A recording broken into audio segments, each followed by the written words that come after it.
So this is we are going to see branches of the aorta. So first of all, we will see branches of ascending aorta.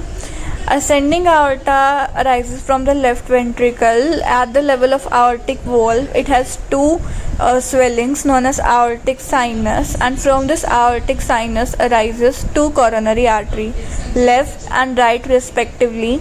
This ascending aorta is along with pulmonary trunk enclosed in the pericardial sheath. Okay, so what we see that there are two branches from the ascending aorta, left and right coronary artery. Now we see aortic arch, which has two levels. It starts at the level of second sternocostal joint and ends at the level of fourth thoracic vertebra.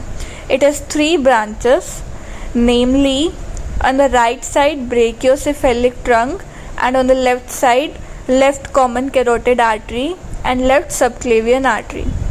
The right counterparts of these arteries are the branches of brachiocephalic trunk. Now this aorta will descend, and from T4 to T12 it is known as thoracic aorta. This thoracic aorta has various branches. Enumerating them, it is bronchial artery supplying bronchial tissue and the visceral pleura. Then we have mediastinal artery supplying the posterior mediastinum. Then we have esophageal artery, pericardial artery, superior phrenic artery. After that, we have on the posterior side 9 intercostal arteries and 1 subcostal artery supplying the flat abdominal muscle. Now, from T12 to L4, this descending aorta becomes abdominal aorta.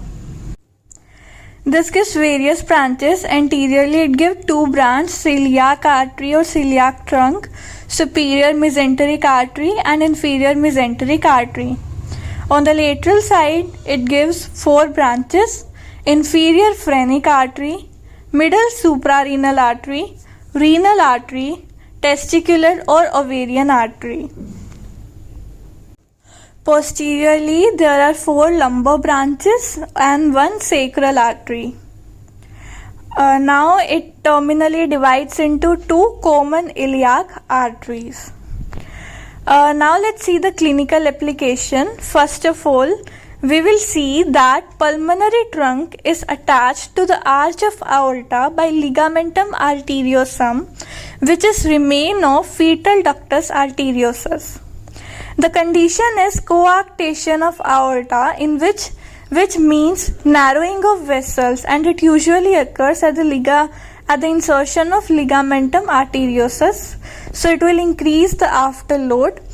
Head and neck and upper limb will have normal blood supply because they got their blood prior to the obstruction, and there will be a radiofemoral delay.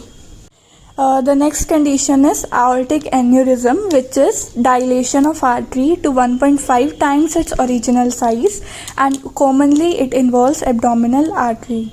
Due to compression of nerves, it also leads to pain or numbness in the lower limb.